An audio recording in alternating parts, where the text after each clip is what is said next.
Assalamualaikum warahmatullahi wabarakatuh. Perkenalkan, nama saya Lia Amelia. Saya dari Sekolah Tinggi Ilmu Ekonomi Makassar Maju, kelas 222C, Prodi Manajemen. Di sini saya akan membacakan hasil resum saya dengan materi pengambilan keputusan yang etis. Pengambilan keputusan yang etis. Pengambilan keputusan adalah pemilihan alternatif perilaku atau kelakuan tertentu dari dua atau lebih alternatif yang ada. Menurut Terry dan Leslie, tahun 2009, adanya pengambilan keputusan yang didasari karena adanya beberapa variasi pilihan dari suatu tindakan yang akan diambil. Dengan kata lain, keputusan ada karena ada pilihan. Menurut Terry dan Leslie tahun 2009, adapun dasar-dasar pengambilan keputusan adalah yang pertama intuisi, kedua pengalaman, tiga fakta, 4 wewenang, dan 5 rasional. Pendekatan-pendekatan pengambilan keputusan yang etis. Yang pertama pendekatan filosofi, kedua pendekatan 5 pertanyaan, ketiga pendekatan standar moral, dan keempat pendekatan pasti. Keempat pendekatan tersebut dapat digunakan sebagai bahan pertimbangan untuk melakukan pengambilan keputusan yang beretika, meskipun masing-masing pendekatan memiliki penekanan dan pembeda yang khusus. Namun, benang merah dari keempat pendekatan tersebut adalah bagaimana keputusan mampu mengakomodasi dan tidak mengabaikan hak dan kewajiban masing-masing pemangku kepentingan. Poin kedua, pengambilan keputusan dalam bidang produksi. Proses produksi manufaktur adalah kegiatan perusahaan sejenis yang mengelola bahan mentah menjadi barang setengah jadi atau barang jadi dengan melibatkan bahan-bahan pembantu, tenaga kerja, dan mesin-mesin, serta alat-alat perlengkapan sehingga memiliki nilai yang lebih besar atau added value. Faktor-faktor mempengaruhi bidang produksi.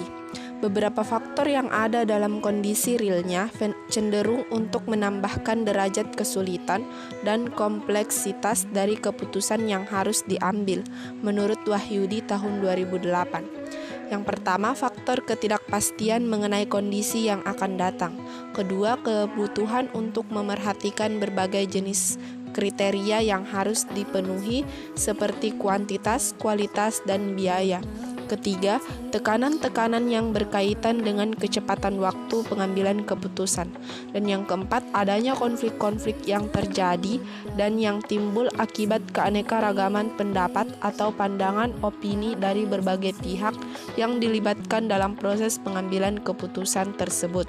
Tahap-tahapan bidang produksi. Yang pertama, peramalan atau forecasting merupakan bagian dari suatu pengambilan keputusan. Dan yang kedua, perencanaan atau planning.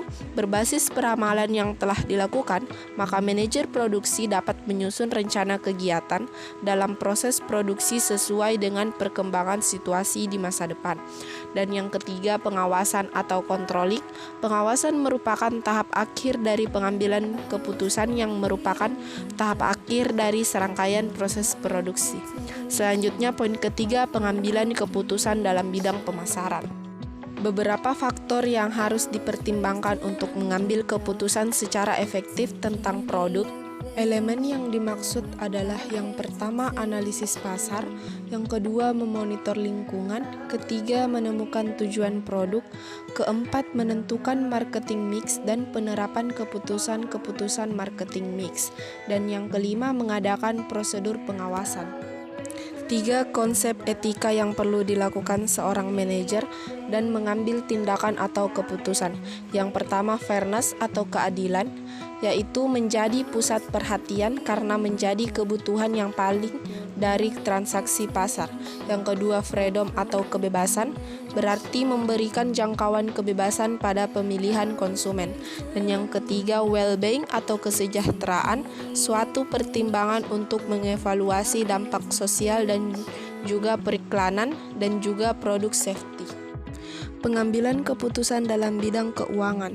Pengambilan keputusan adalah dalam manajemen keuangan perusahaan merupakan salah satu tugas dari manajer keuangan. Perusahaan keputusan investasi dapat memengaruhi nilai perusahaan karena dengan komposisi investasi yang baik akan dapat menarik investor untuk berinvestasi pada perusahaan tersebut.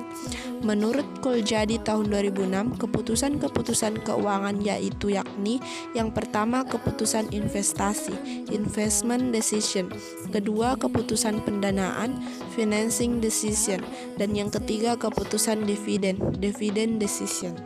Inilah hasil resume yang dapat saya bacakan. Wassalamualaikum warahmatullahi wabarakatuh.